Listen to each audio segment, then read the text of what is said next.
friends, it is another monthly episode of, you guessed it, Macabre Monthly. Lowell, how you doing this week? I'm okay, Matt. I'm getting over being sick, but I'm focusing on the getting over part. How about yourself? I am neither getting over nor sick, but I am feeling fine. It's been an exciting couple of weeks. It's going to be an even more exciting weekend as I'm heading to Chicago for the Days of the Dead con, and I'm meeting my one of my personal heroes, Mr. Clive Barker. Got a photo op. I got a Hellraiser photo op. I feel like I'm going to horror Disneyland this weekend, to be quite honest. I've got like fast passes and stuff. And Nice. so If Felissa Rose is there, give her a sticker and tell her I said hi. She I may remember. absolutely will. Did you see her photo op they did recently? I think it was in, oh God, I don't remember which con it was, but Days of the Dead. Oh, no, you're going to Days of the Dead. no, it was Days of the Dead. It was Maybe. the one in Oh, Vegas where she had the dress up, like she put on the Angela like onesie t-shirt, outfit. vampire look. Yeah, that was funny. No, no, no, Yeah. like the Angela with the dick. Oh no, I didn't see that. Yeah, Oh, yeah. Like she basically put on like a bodysuit that has like the same like, dick and like the little pubic hair and like and she just was doing like a photo op where she'd obviously do the face and the pictures look great. I'm sure that the like at least the ones on Instagram, the professional ones I'm sure look even better. Just yeah, I didn't see that. some Felissa Rose phallus some hanging brain right there with Felissa. Our mangled dick expert, or rather, Joe Bob's mangled dick Yes. expert. But maybe she works freelance. I don't know. Yeah. Not sure, but he's definitely got her on retainer. We know this much. Yeah, I don't know the union rules for the MDE, but I'm sure she does. I hear they're about to strike, so I think the demands are pretty girthy. Them and a Yahtzee. Hey. Power to the people. Well, that's it for our challenge of trying to mention penises within the first 5 minutes. But yeah, I mean, as we start every episode, Lo, what have you been watching? I just got the new 4Ks from Second Sight, Brandon Cronenberg's Possessor and Green Room. Whoop whoop. Um, I've never had the chance to do that and be like that right there. But yeah, they are chock full of extras. They are incredible. They look great. They sound great. I showed Possessor to my wife, who doesn't First watch a lot time? of horror. Yeah, but she loves certain Cronenberg. She loves Crimes of the Future.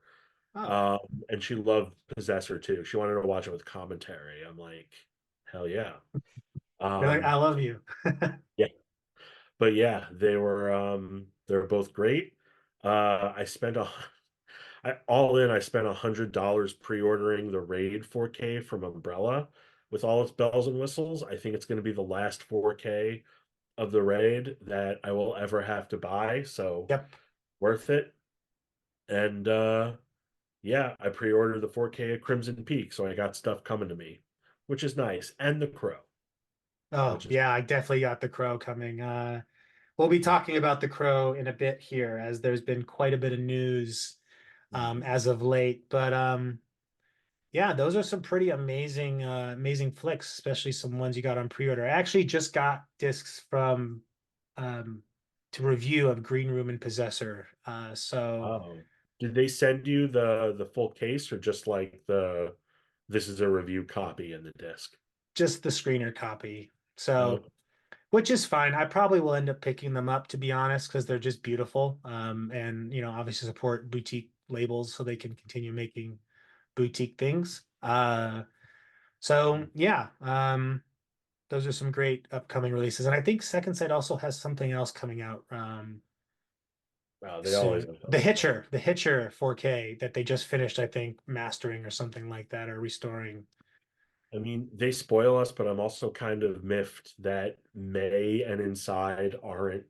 They don't have to be 4K, but they're not even like region free. They're region B locked, and I Yeah. still don't have a region free player. I know, but come on, please, just a little bit more, just a little bit more Second Sight. You can do it. I did pick up the May one. I'm on the fence about the inside one because I just really want there to be a 4K. But I don't know if we'll get one. I don't know what's holding it back. Um, but the May one's great. And you should definitely go region free. We've talked about this before. Yeah, and we'll Uh, continue to talk about it. yeah. Mhm. Well, I took in a couple things. I don't know, did I talk about Candyland last time? I feel like you mentioned it in the past, but not last time, by John Schwab. Yeah. This is kind of a wild movie. It's about sex workers and and a religious person gets left behind at like a truck stop, and this religious person basically, or well, she's an ex may want to call it a cult. I don't know. Just ultra religious though group she's kind of separating from.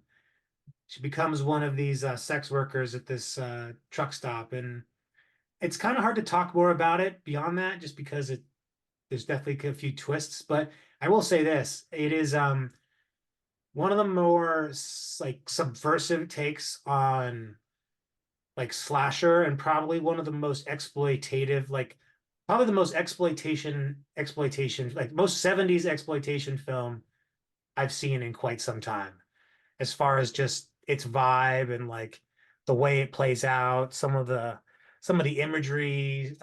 So I definitely recommend it if you're really into like grindhousey type of movies, because it definitely ticks all those boxes. Um, and it's a riot.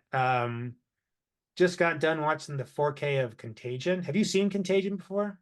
Nope, and I don't need to. I believe it's good. I've heard it's great, but especially after COVID, I'm one of those who's like, I'm good, but you enjoy. Yeah, I had seen it before, well before, 2020, and I was like, wow, this is pretty, it's kind of like that movie Outbreak, I was like, wow, it really kind of reels you in. But at the time, it felt very sci-fi almost. I'm like, this not gonna happen. Mhm. Well, we were wrong. And in watching it now, it definitely feels like a highlight reel, although obviously a bit more dramatized in some ways, certainly not in others, but it's pretty accurate to be honest. And the 4K looks great, but I can understand your position there, Lowell. Yeah, but like I said, you enjoy. I will be over here. Another one was I think the wife and I watched Thanksgiving. She had never seen it, and I convinced her to watch it, and she dug it. And further proof that it is Understandable. one of the best slashers of the past few decades, because Mhm. no matter who you are, you like it. And it's great year round. You don't have to wait to watch it on Thanksgiving like you do with Blood Rage. Correct, I correct. mean Because that to you, the royal you, because you all wait till Thanksgiving to watch Blood Rage. You can watch it year round, just like yeah, Thanksgiving. you can. You can watch Halloween and Christmas. There is no rules. There's no True. rules. Don't tell anyone. Don't worry Yeah. about it. Yeah. We're in the streaming generation. No one will know except Netflix or whoever your data provider is. But last one is I did a rewatch of Shivers. And you know, it's like It Follows and Night of the Living Dead had a baby. But before one of those movies was around. It's such a pervy take on zombies that every time I watch it, I kind of like it a little bit more. It kind of makes me appreciate Cronenberg um, even more than I already kind of did, just because it's such a weird idea. And he's got a lot of weird ideas. Right. So yeah, It's interesting. I haven't really seen much early Cronenberg, and by early Cronenberg, I guess it's Shivers and rabid. Rabid, right? Those are known as like the two early ones. But I'm really curious because he's an artist who you know, I kind of want to know where that came from. Like I mean, we know The Fly was a remake, but where did Scanners, The Fly, Dead Ringers, like the mind that made those movies, what were his stepping stones? And speaking of which, that is one of the movies, a stepping stone film is on my list for later on. But yeah, just those early ones. I wonder if they still kick ass. I haven't seen Rabid more than once, and I barely remember it, so I can't speak to that one. But I can say that Shivers it's definitely very watchable. It's funny when you watch the special features on Shivers and you hear Cronenberg talk about it. He's not, you'd think you'd get this kind of like almost shaman kind of vibe from him, that he'd have these really weird, almost Lovecraftian thoughts, but like, no, he's a pretty vanilla dude. And he even says it himself. He's like, I don't know why. I just started making, I just was writing horror stories. That's just what I wanted to write. And that's what I was getting ideas from. So I did it. And I'm like, okay.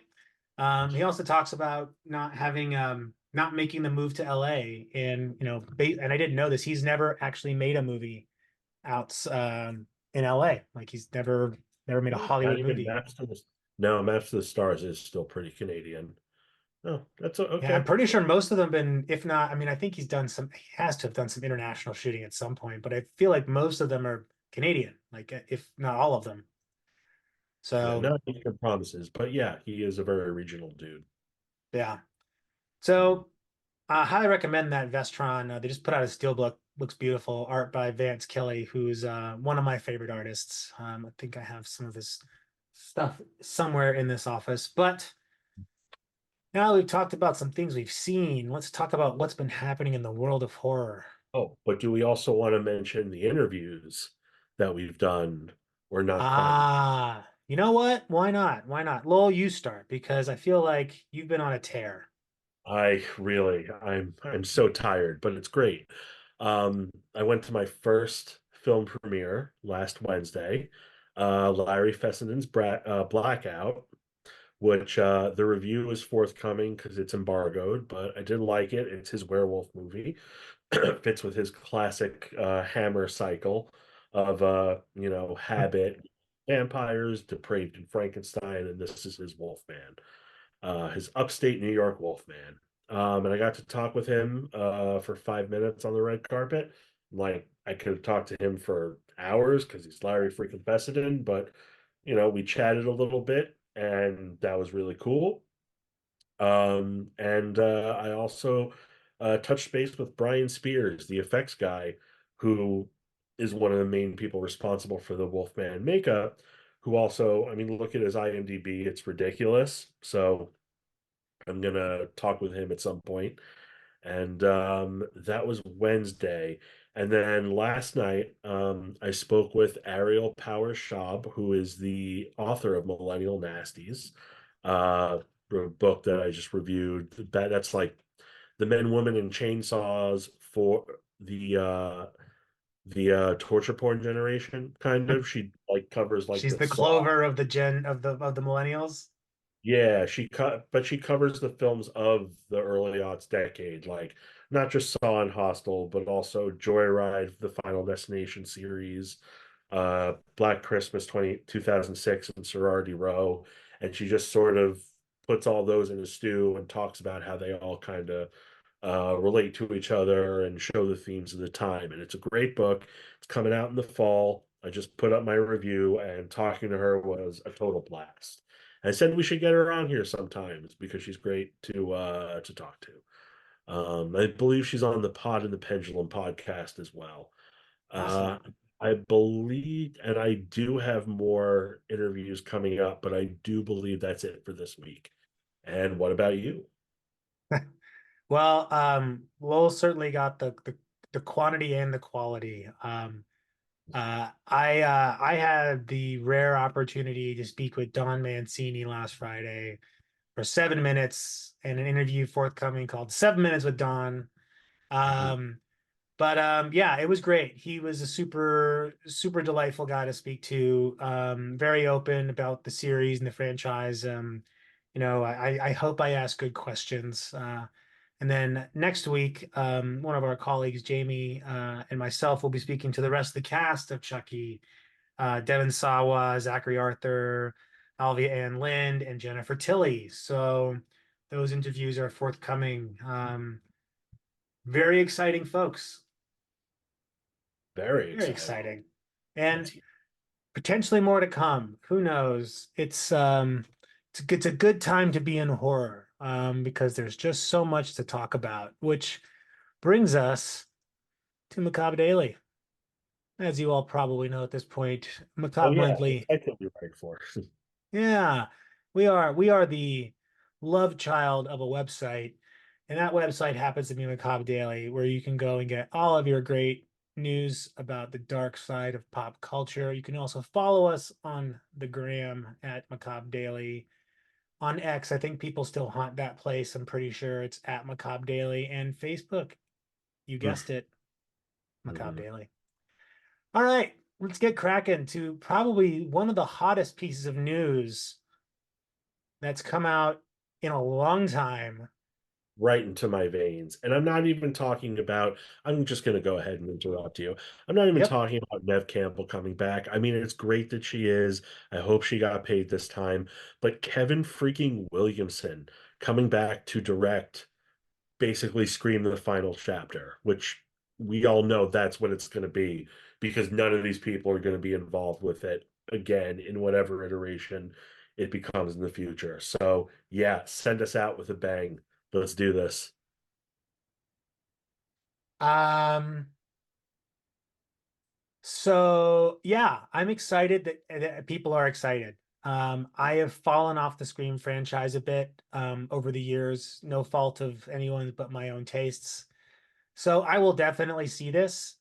But I'm not I don't have a strong opinion anymore, I guess, about it. Like the Oh, franchise. like a normal person? That's sad, man. Get your Well, habits I up. yeah, Murder some people for a new franchise. I mean, I really like I love the first two Scream films, but I think beyond that, the rest of them don't do a ton for me. I even rewatched a few of them a couple of times, and I just, beyond the first two.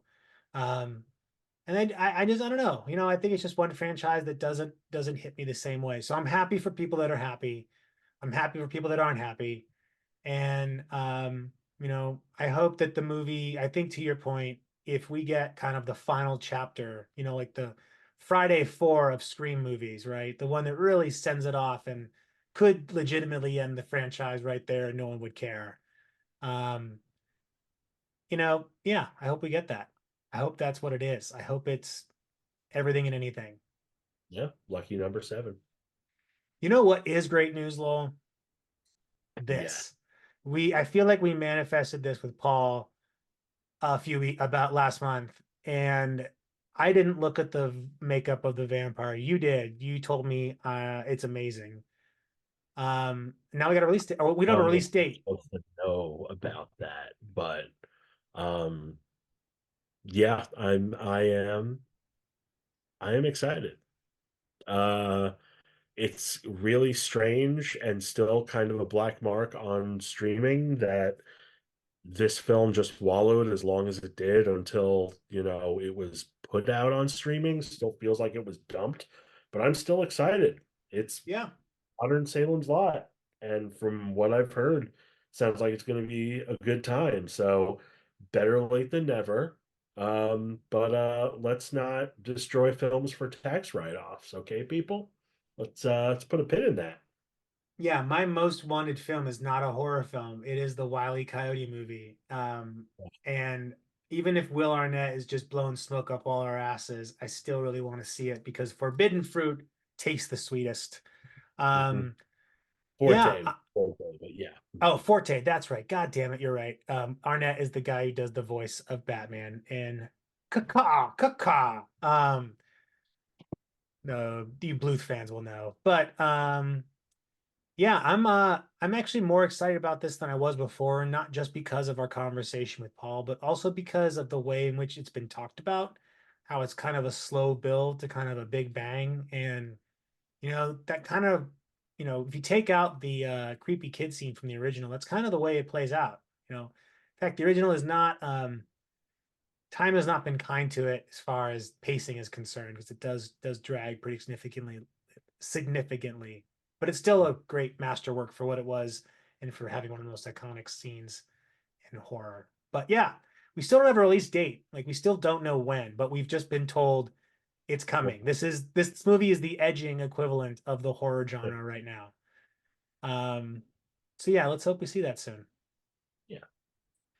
Our next controversial piece of news, it's just been, hot tea season spilling everywhere, all over our jeans, making it look like we pissed ourselves. Did you watch the trailer for The Crow? Yeah, and you know what? Fine.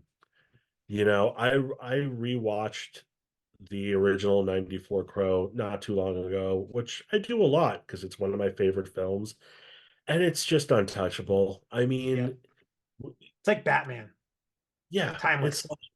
it's like they're and with this I'm at least glad that they're not even trying to measure up, and they do seem to be like they're doing their own thing. And I do love Bill Skarsgård, so I'm going to see it, but like just set your expectations to stun, you know? Just breathe a little bit. It's going to be a little different, you know. I don't know how it's going to be. I don't know. It feels like they're just sort of, first of all, as you can tell, my thoughts are all over the place. I love that he does look a little bit more like the Crow in the comic. Like they Yeah, he don't try does to have like make, the thin yeah, like the smile as trench opposed to the. coat. Yeah, like they're not even trying to make him look like Brandon Lee. And, you know, I don't know. I don't know where it's going to go. And it does kind of look like a little bit of like a John Wick ripoff, but what isn't these days? But yeah, give me more Crow movies. The only thing is that, did it have to be Eric Draven again? Yeah, Because one of the things, say what you will about the Crow sequels, and you can say a lot about them, um, at least it was different characters and different people because the Crow was like a yep. universal story. I love the idea that it could be anyone. Um, but yeah, there have been worse Crow movies than what this trailer promised. So I'm like, and also it relieved me to know that they weren't just trying to redo the original, Yeah. because I felt like if Rupert Sanders, the director, tried to like do that immersive, uh, sort of magical, realistic, dark and drippy Detroit, I don't know if he'd be able to pull it off the same way. So, I'm all that to say is I'm ready to be okay with this. I think you hit on something that probably would have solved a lot of problems, and it's the Eric Draven problem. If you, like you said, the Crow mythology allows lots of flexibility in who becomes the Crow. So there is certainly, I think that would have probably eroded a lot of the negativity that the internet had. But there's also a lot of Crow purists out there who aren't so pure. And so I think that there is a little bit of romanticizing of the original film. It's a great movie, one of my favorites as well. It's timeless, but it's timeless because of how simple it is. It works because of its inspirations. It works because of the A period simple it was. story, well told. Sorry. Yes. Yeah, I mean it's like a really good sandwich, right? It doesn't need to have all the fixings, it just needs to have really good bread and stuff in between. So I think that the big mistake was to chase the Eric Draven thing. But to that end, it does look entertaining. I'm not willing, I just don't, it doesn't feel entirely like let me put it this way, because it does feel like a Crow movie. It does feel like John Crow. But it also feels like very violent, which I'm about. Like kind of, the Huh? head that the shotgun to the head scene was quite nice. But the CGI birds is always where it loses me. And um, I think that I'm just hopeful that there's just not a lot of that because I don't want bird powers. What I want, like, I think that's what made the original Crow work so well is that, and that part in the trailer actually does that well, where like they kind of just lay a bunch of bullets into him and then he just kind of, you know, Oh, gets back. up and keeps going. Like that's kind of what the Crow's all about. It's just like he's just a skinny fuck boy who's comes back from the dead and can't be killed. So anyway, I think it'll be entertaining. You're right. We've certainly gotten worse Crow movies, but I think there's just a little bit of toxicity around people just not giving it a chance outright. If you don't like it because you don't like it, or if you've got a Crow tattoo, hey, more power to you. But I think it'll be fine. Hmm. Speaking of things coming out of the toilet and back again. Um, the original creator of the Ghoulies is planning a new trilogy. What do we think about updating the Ghoulies for the Gen Z? I don't even know if Gen X really remembers Ghoulies all that well. I don't know Only if I've Ghoulies goes to college. That's the best one. Like Ghoulies 2 is quite good. I don't know if I've seen a Ghoulies movie, but didn't They're they like try critters doing, without hair. I was gonna say, didn't they try doing this with Critters and the results were less than great? I mean, yeah, if it means more practical effects and puppetry, why not? But I never watched any of these. But for those with skin in the game, I wish you well. I hope it's everything the people who want it to be is. Yeah, You that's a know, sentence. Let's go with yep, that. that is a sentence. But the kind of diverting away from this news for a moment, because as much as I'm cautiously optimistic about this, this does remind me of something else that's another 80s series that's coming back, and it's Deathstalker. Have you heard about Steven Kostanski's Deathstalker that's now raising funds on Kickstarter, but Wasn't only that to make Joe more Bob monsters? last week? Wasn't that his second movie? I'm sorry. Wasn't that Joe Bob's second movie last week? The Deathstalker? original Deathstalker was, but they're doing a Oh, he's doing the sequel. remake? No, he's doing Oh, I don't know if he's doing a remake or it's more like a sequel. But Steven Kostanski, the guy who did The Void, Psycho and Gourmet? Psycho Gorman, Mhm. if anyone, that's the only thing that makes me hopeful about this. Because one, I'm all for a sword and sandal comeback. Like I feel like sleazy sword and sandal movies could totally do absolute damage right now. But on the other side, clearly Kostanski's someone who takes a lot of pride in practical effects. And so as I looked at the Kickstarter, what's really interesting about it is that they're actually not really raising money to finance the film. They're using the money to make more monsters. So the more money they raise, the more monsters they're going to put into this thing, which that's kind of cool. Kind of cool. I'm on the fence with if I'm going to join it, but yeah, maybe it's a good time to bring back franchises that didn't succeed or at least succeeded in a very artificial way, like Ghoulies did, where it did well in home video, but that's just because the fever of content that we now see in streaming didn't come out of nowhere. Yeah. Give him another chance. Speaking of another chance, a lucky chance, we just finished St. Patrick's Day. The barf is still being cleaned off the streets of Boston. And this news comes by, and I want to give a shout out to our good friends over at the Splattercast podcast. They actually broke this news when they did their Felipe Vargas interview, and it got picked up by everybody, including us. So shout out to the Splattercast folks for talking to people and sharing the news with us. Will anything actually beat Leprechaun 3, Lowell? I'm glad you went with three because it is the best one. There is no other option. I don't know. I mean, I feel like at this point, the best version of a Leprechaun movie is like something in the vein of three, because you can't do a serious one of these. Leprechaun Origins was awful, but you know what? If they want to keep making these and giving little people jobs and wisecracks and making them iconic, why the hell not? I don't know who Felipe Vargas is. I wish him well. But I remember when Darren Lynn Bousman said if he could do one horror franchise, it would be Leprechaun. And Holy shit. I need to see what that movie is. Darren Lynn Bousman's Leprechaun. Are you kidding me? I don't even know what that is, but I my feel like it'd be God. a lot of like Irish themed traps. I don't know about traps, but I just like is that like dark gritty leprechaun? Like Yeah, I maybe don't it's know. neo noir leprechaun. Maybe we're getting some I mean, this is the part that maybe stands out to me. Sexy. Yeah, gory and crazy makes sense, but Are I don't know. I mean we gonna get it some leprechaun penis in this? Is our just talking about heaps of breasts like most horror Like one Something would assume. something leprechaun peen something something green. Yeah, there we go. I don't Well, know.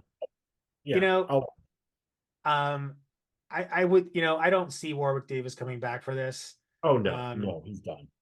but I love Warwick Davis, so and I Who wish him doesn't? well. Yeah. Last, certainly not least, welcome to the Boo. Dark Pooniverse. God, you were gonna make me talk about this, aren't you? Yep. Well, I will tell you, Lowell, I've been doing interviews with a bunch of cast and crew from Blood and Honey Oh. 2, and they Whoa. have well, no, I'm quite excited to see what this sequel is because from all accounts, they got a lot more money. And it sounds like they're gonna need a lot more money to make this, which I what I just mean, let's think about this for a sec. Let's see, let's consider a couple options here. The best case scenario. What would that be? What would that look like? what is the best case scenario? Like what The like what is the best case scenario for this movie in your mind? All right, you might want to edit this out for relations purposes, but the best case scenario for me would be to liquidate all the money they have and giving it to indie filmmakers.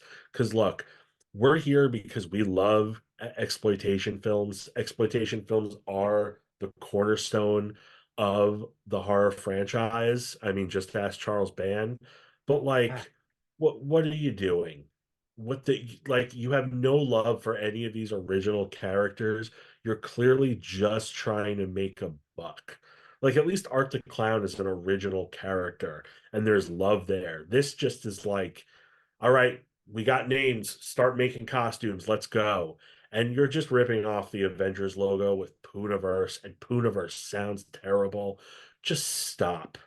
Just, if this kind of thing is for you, you have the mean one, you have the first Winnie the Pooh, and you have the second Winnie the Pooh coming out. That's enough. Let this die. Please, please let it just blip away as if it were snapped by Thanos. Just that's and thank you that's for the coming. best case. Yeah, yeah. Well, Abadook I will. looking fucker over there. I don't even know who that is. Who is that? So I believe that we're going to be getting Pooh.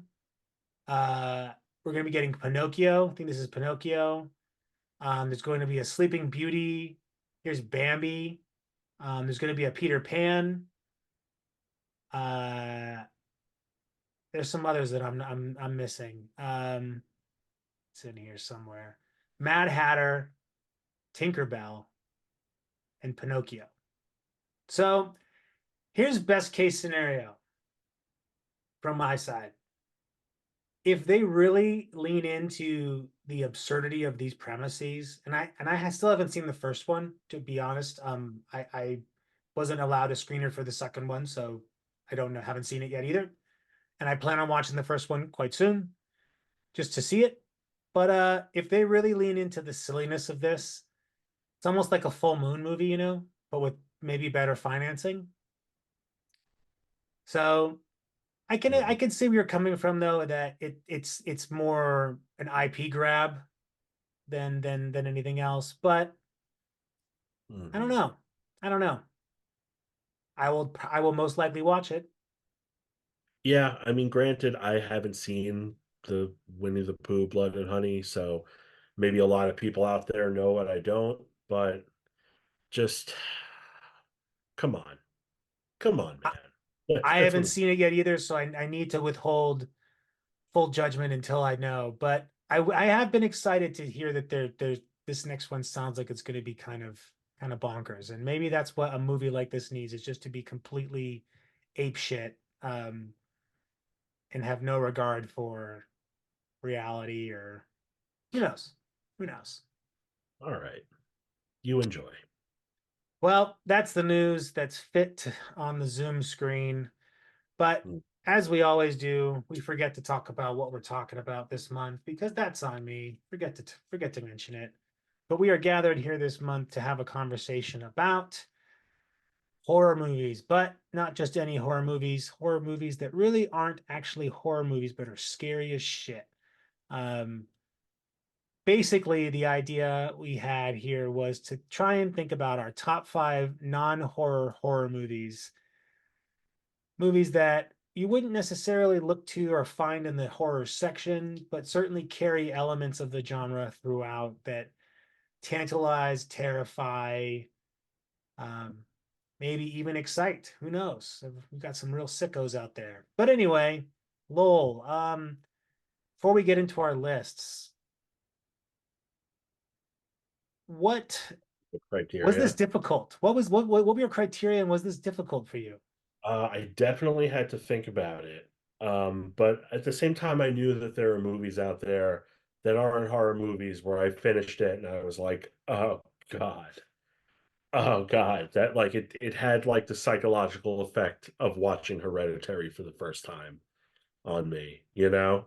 Yeah. Like it's you know, it's something that you could say you want to see something really terrifying, look at that, you know. So and also just stuff that like is kind of coded for a horror movie, as I'll kind of explain, and my reasoning's a little bit shaky, I admit, but uh yeah, maybe as we Shaky go. reasoning is the foundation of every internet argument, Lowell.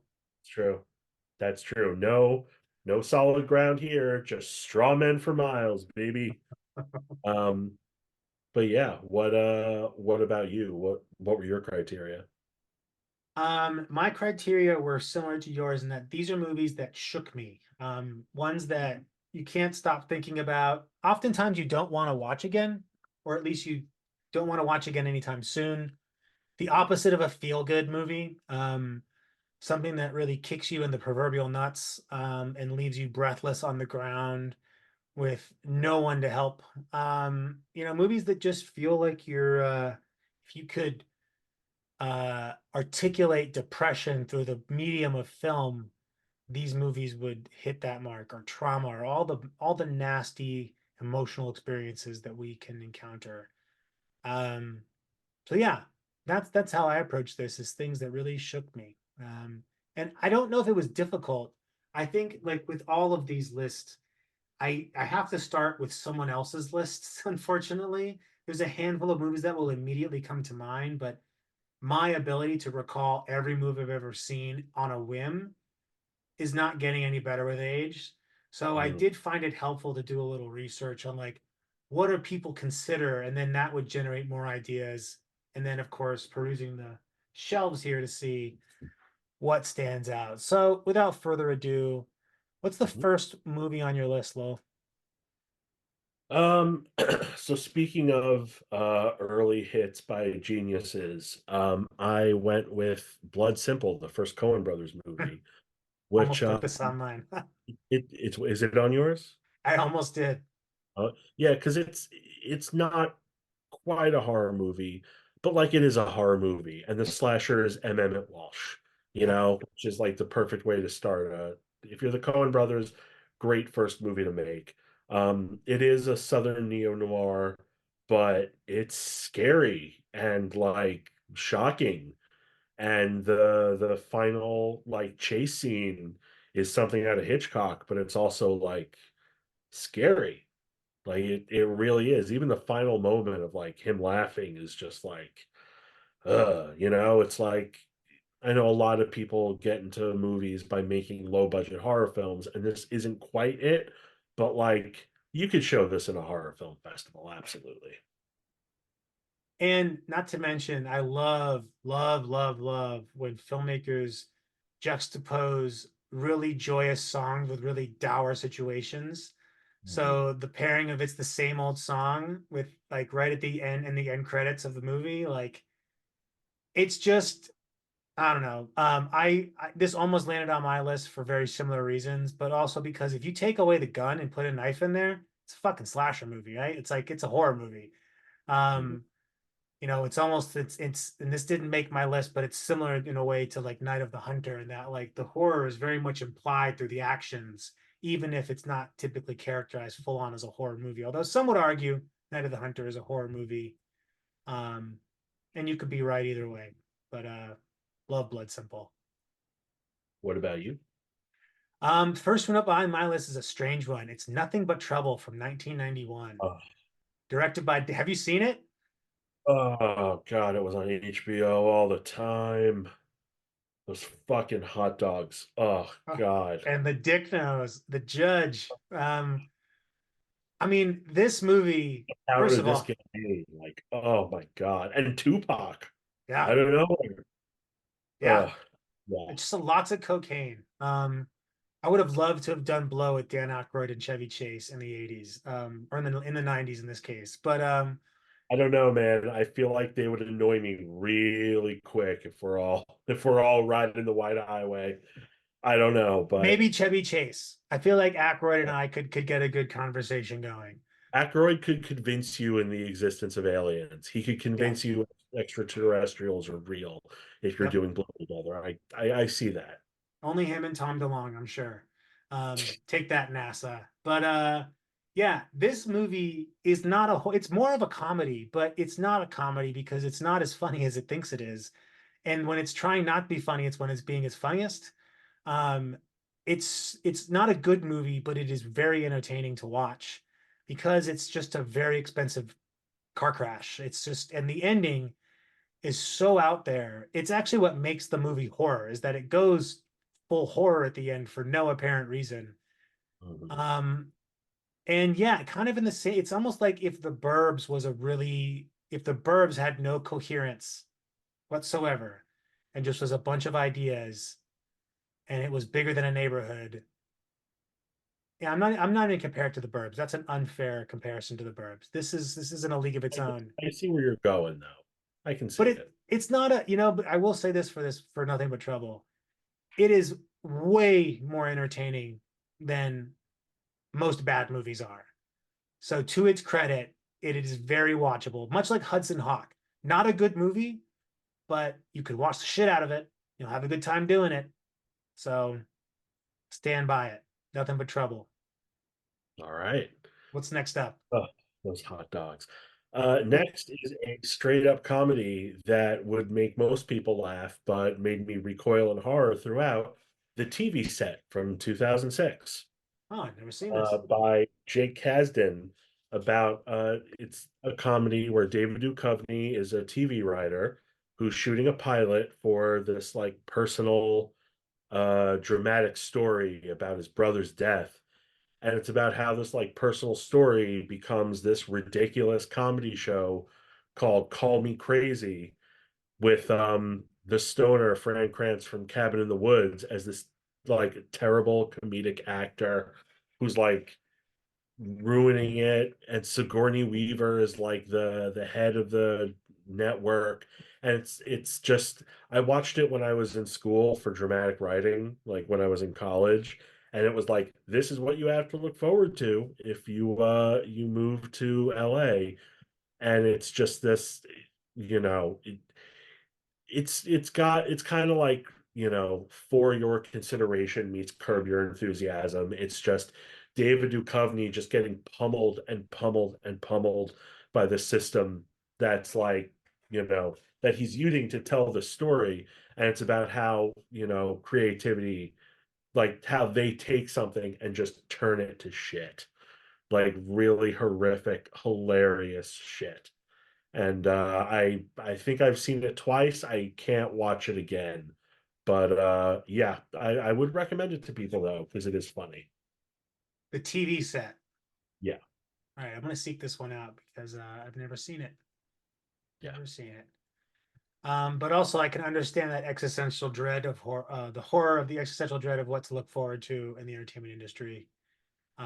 Um, well, next up on my list is a real bright spot of a film, something that you put on when you're having a real bad day. You know what it is? It's We Need to Talk About Kevin from 2011. Oh, that's a good one. That should have been.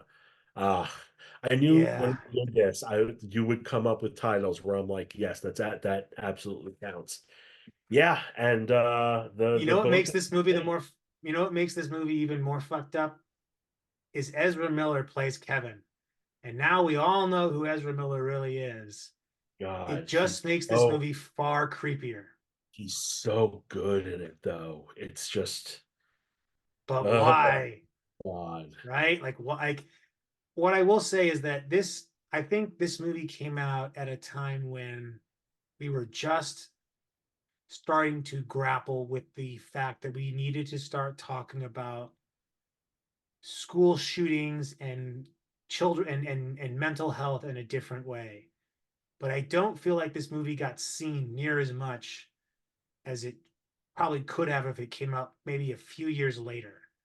And I think the level of violence that we see here in the US regarding just gun violence, it makes this film, consistently relevant, but also it speaks to, I think, it's just a dark movie, right? It's almost if like there was a biopic of Hannibal Lecter, right? But you don't really know it's Hannibal Lecter, and it does such a good job of putting you in the same moral quandary of a parent of a child. In fact, it's the biggest reason to be scared of having children, right? Is what if you birth the next, you know, Hassan Al Gaib, right? Like what happens then?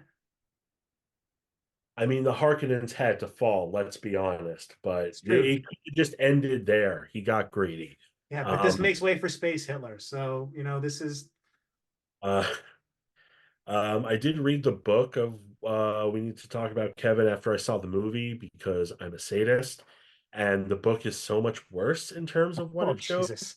Like you actually see, like there is the scene of him killing people in the book, whereas in the movie, it's like you hear about it afterwards. So the school, well, it's a bow and arrow instead of a gun, and it's so much more worse. But yeah, this absolutely counts. A wonderful, horrendous film that I will never watch again.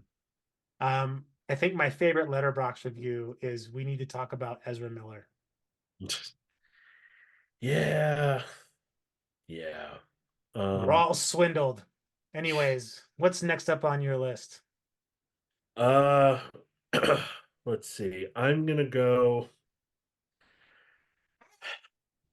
There are so many Todd Solondz films to choose from for this, but yeah, I almost went with Happiness. I'm gonna But say that's a Happiness is at least hilarious, as fucked up as it is. But I went with Palindromes. Have you ever seen Palindromes? It's so incredibly disturbing. And even though it's disturbing throughout, you never get just how sick it is until the very end. Like it's the only time that I've walked out of I saw it in the theater. And it's the only time I've ever walked out of the theater like mad at the person who directed it. Like I not that it was like made poorly, but just like this person's mind is fucked and like he should not make a movie again. I was a little reactionary at the time, but it elicits a really strong response. It's about a little girl who gets pregnant and runs away from home, and it's like a fairy tale kind of. And the little girl is played by a different actress, um, like in almost each scene, and huh. it's like that range in age and race. Like she's like a heavyset black woman at one point, but it's all the same character. And it's fascinating in that regard, but it's like where she goes and how she winds up home, and it's oh god damn that movie. And I think it was the first movie he made. No, he made Storytelling after Happiness. This was after Storytelling, but it was just like ugh. Like you would think Harmony Korine made it, but he didn't. Um Well, I was watch gonna say, Happiness. like, it feels like, I mean, I feel like I've seen Happiness, and I feel like Salons is very much in the same cut from the same cloth as Corinne, is that transgressive is the only language that they speak. And Mhm. everything is viewed under this very fucked up lens, which also makes it normal. Perhaps one of the genius of folks like Corinne, even though I'm not a huge fan of his films, is that he is normal. He normalizes the absurd in the same way that um, Todd Browning, made deformed folks more normalized and freaks. So to his credit, I think there is some humanization of people we often don't always regard. But nevertheless, I still don't know what the big deal was about Spring Breakers. Like everyone went nuts for that movie. I didn't get it, but maybe it's not for me to get. Um, I haven't seen that. I haven't seen that one, but I have seen Gummo. yeah. Not a big fan of Gummo. Didn't make this list because it's not disturbing as more as just I don't. It's kind of like watching an art experiment. I don't know what I'm seeing here, but I will watch Palindromes because you've piqued my curiosity with just the the experiment. It sounds like of how it's filmed and made. Yeah, and I think that experiment succeeds, and that is interesting to watch. But the movie just leaves you feeling like, what the hell did I just see? But yeah, see it. Let me know. I mean, I am a Jodorowsky fan, so I feel like I'm used to that what the fuckery to some extent. But this next one on my list is disturbing in a way that only a documentary can be. Oh, I was gonna say we didn't pick a documentary yet, but my next one is. But go ahead. This one is from 2016 and it's called Tickled. Have you ever seen this? I've heard of it, but no, I don't know how it could be that disturbing, but I'm curious. Well, so that's the thing about it. I remember I watched this with my wife a few years ago, and we both were kind of like, "Oh, this looks kind of quirky," because it looks like a documentary about people that like to be tickled. And that's how it starts. Pretty innocent. Like, oh, look, these people like to be tickled. Isn't this an interesting little niche of the world? Well, Mhm. kind of like, the internet, if you think about it, the closer you look at some of the cracks, the weirder and the darker things get. And what starts as people being tickled is far more than just that. It's kind of like another movie that came out, which is a little bit more of like a blending of fact and fiction, but it's S&M Man. Um, Oh, the JT Petty, I yeah. think. Did that? Okay. So it's kind of like that where it does, except it doesn't have the fictionalized part. I think S&M Man like kind of continues the story when, or at least I think it makes up an ending or something like that. But um, in this, it's like a documentary that starts out about a very benign topic, people that tickle each other, and then you start to see that there's a little bit more to it than that. And as all these things go, what you learn is neither delightful nor happy or inspirational. It is weird, dark, and gross. But it is definitely a worthwhile, documentary. That said, it's not the kind of thing where content is very, it's not like it's violent or, there is some sexualization of things, but it's not like it's very, what's what I'm looking for? It's not very, I don't know what the word I'm looking for It's is like, just like it's more about but kink than it is about pain, I yeah, guess. and it's just not there's not a lot of like visual things to really to test you. It's more implied things that are talked about that are more disturbing. Because one of Mhm. those like them, if you think about what they're talking about and then not so much what they're showing you, it's like, oh wow, that's kind of weird and fucked up. But I high recommend. It's very interesting, and especially because it almost feels like they started making a movie about one thing and then they realized halfway that despite their like regard like that they didn't plan to make it this way, but what they're learning is leading them down a different path. So it's almost like you're seeing the movie adapt to this changing scenario in real time, which is fascinating. So It's pretty always fun. interesting. I think you can see it on HBO or what they're now referring to as the Max. Like Saved by the Bell, the Yeah, Max. exactly. Or that Yeah, cartoon character from Image Comics that no one remembers. the Max with two X's. Yeah. Exactly. So my next one is also a documentary, and it is going to be the most disturbing one on my list. But talk about wanting to like roll into a fetal position when you were done with it. 2006's Deliver Us from Evil, documentary directed by Amy Berg. Have you seen it? Yes. Yeah. Yeah. Okay, so yeah, like what happens to a pedophile priest after the Catholic Church saves his ass? And hey, let's interview him while we talk to the families that he destroyed. And it is just bone chilling. It is just evil on display. Um, yeah. It's almost it's a darker version of the Jinx, if that makes any like that's how it kind of feels. If such a thing were possible, yes, yes, it is a darker version of the Jinx. Yep. Yeah, Yeah. that's a I mean, there's been a lot of movies over time that have dealt with the The crimes of Catholic. the Catholic Church. And I don't think it ever stops being shocking. And it's why I always find it funny, again, no, this is a no disrespect to, folks that get afraid of religious horror, but I always find it funny. It's like you're scared of, you're scared of this religion, like this very fake religious horror movie about demon possession. But meanwhile, You know what's really happening? yeah, hide your kids from most clergy. So, yeah, Yeah. those are always tough watches. Yeah. And my next one is not an easy one either. I don't know if you've seen this one. It's from 1985. Oh, I know what this is. It is Come Okay. and See. I haven't seen it, but I have heard all about it. You know, a lot of people think about movies that focus on like fascist regimes and they think about Salo, and they recite, they think about the shit eating scene. But that's just like, it's like a flash in the pan of like awfulness. Come and See is like watching it's like watching the downward spiral of humanity through in World War II. When you feel like you've seen everything about World War II because we know of all the atrocities that have occurred. But yet there's more, right? And this one more There's focused on always more atrocity. but wait, there's more. Yeah. There's more pain and suffering. And this one more, and again, this is largely due to the ignorance of how we're taught things in the US education system. But this one more focused on the Belarusian experience, which again, Belarus is probably not an area that a lot of people in North America know much about. But nevertheless, it's a really fascinating film. It's not a film you're going to want to watch again. I'd say it's the most effective. It's probably the most effective anti-war film ever made.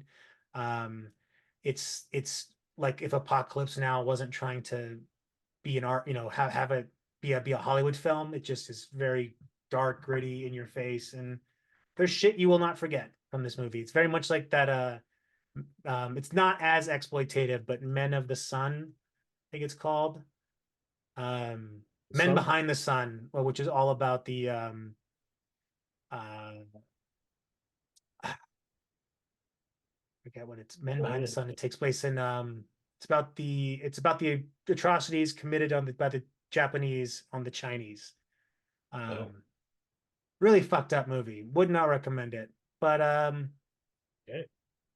yeah, I just gave you two for one there. But yeah, Come and See. I would recommend seeing this at least once. I think it is a very well-made film. It's not like it's not just edgy to be edgy, but it is a tough Cool. I definitely do plan on seeing it once. It's one of those that's been on my list forever, but like when am I gonna do it? But then again, I Spit on Your Grave was one of those. And then when I actually saw it, I was like, oh, this is a good movie. Really messed up and disturbing, but I can at least appreciate how good of a movie it is. Yeah. Um, is that five for you? Are we at our number ones? Yeah, we're Not at that our I number really, ones.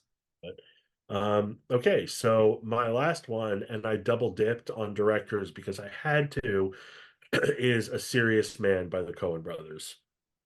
Now, every time I see a new Coen brothers film, if I don't like it, I at least want to go back to it.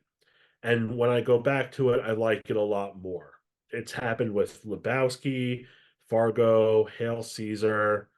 Um, it's just you got to keep going back to the well. And I did not understand A Serious Man when I first saw it, but have you seen it? No, It's I didn't even the know it was most a Coen Brothers film, to be honest. the what? Yeah, I it didn't is. even know it was a Coen Brothers film. So It was the movie that they made after No Country for Old Men, and this has been said in reviews, but it's the kind of movie you could only make after you've made a financially successful Oscar-winning movie. It's like sort of the story of their childhoods in Minnesota as Jews in the 60s. And I'm Jewish, and A Serious Man is the most Jewish movie ever made. It is like it's basically like the story of Job told in the Hmm. 60s with a college math teacher, and it's just so ridiculous and neurotic, and the prologue is a Dybbuk story that you never see any in like the olden times, and you never see any of those characters again, but it's like the theme and the story of it sort of reverberates through, and it's just this guy. It's like the essence of a Coen Brothers movie distilled to like, its finest pH level, where you have a guy going through his life and just constantly being surprised by like, what? What is happening? What do you mean? What? And like he just is completely hapless and has no idea about the things going on around him. Everything is a bad surprise, and everyone else is like, what? What's your problem? And it's just absolutely ridiculous, and it is absolutely a horror movie. It's like a biblical story or a Torah story, and I think the end definitely makes it a horror movie. I haven't seen this yet, but it kind of sounds like how Beau is Afraid is kind of described as like not so much a horror movie, but it has horror elements in it. Still haven't seen it, but I want Okay. to. Yeah, I want to But see it as well.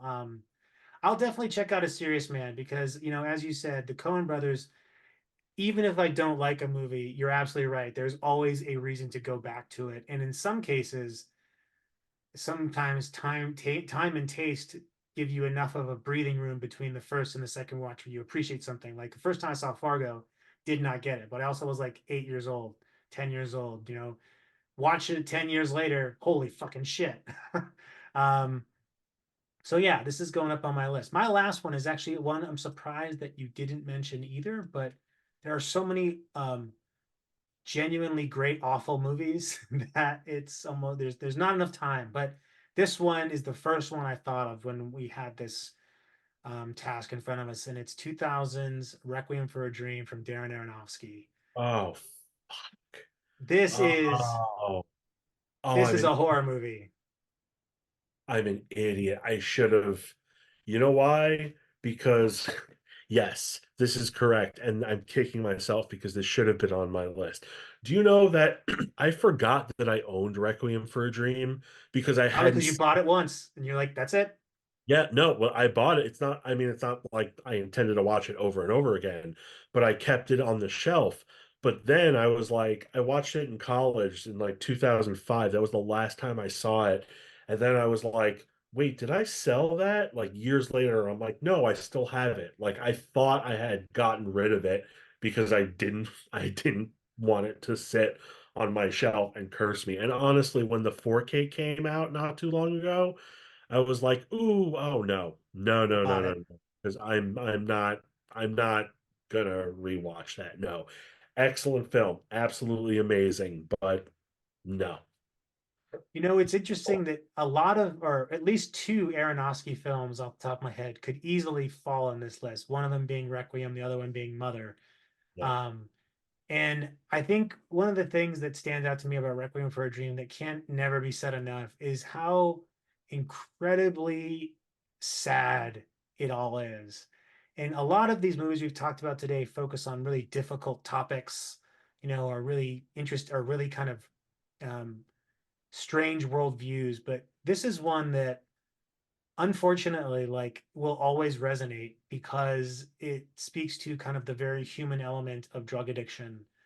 It Mm, doesn't glamorize any part of doing drugs because even the parts that are made to look fun feel almost like feverish, like you don't enjoy it.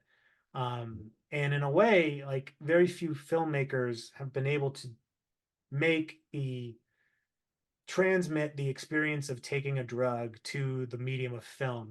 Ari Aster was quite successful in Midsommar with his mushrooms. yeah. Most recently, The Trip has a great trip sequence that like totally replicates what it's like to be on some really weird acid. But uh, Requiem for a Dream has parts in it that you'll never forget. The infected arm, ass Yeah. to ass.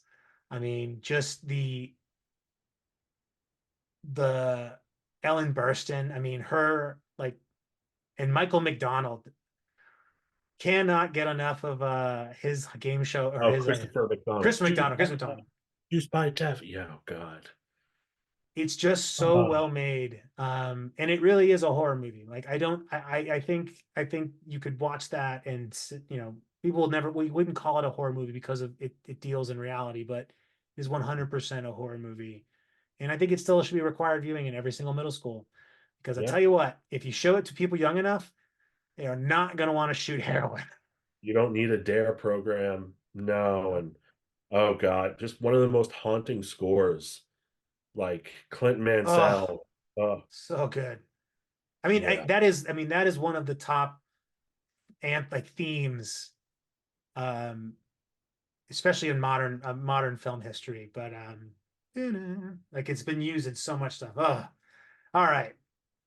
So those are movies to watch with the family. Probably Right not. after Saltburn, right around Christmas time.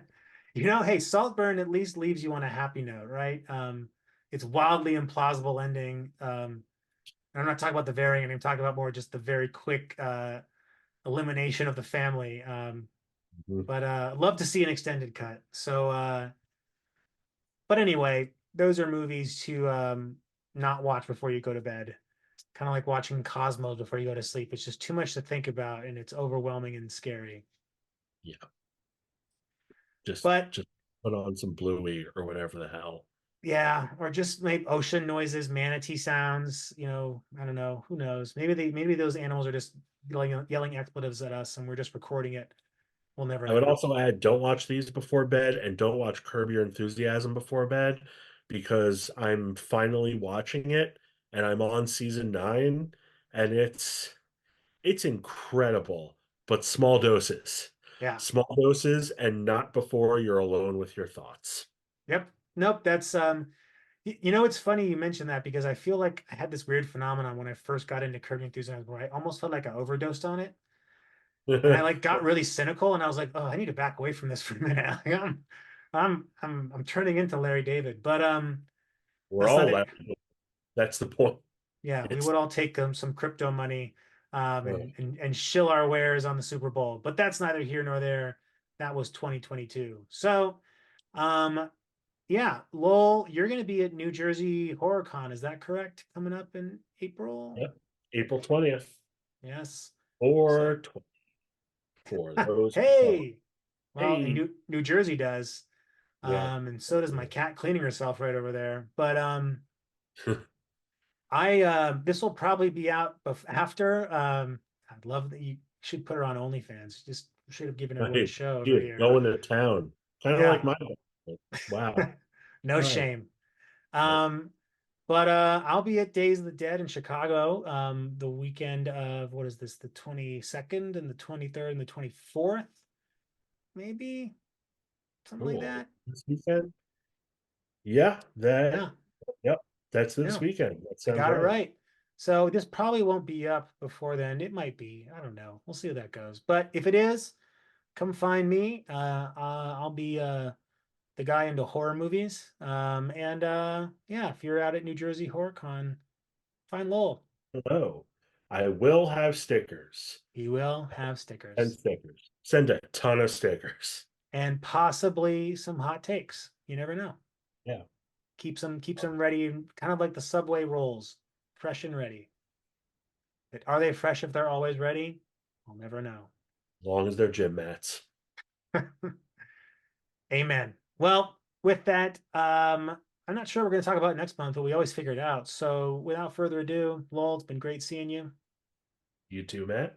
See you next and see you in the next one. As we always say, be good, stay safe, and above all things, watch more horror movies.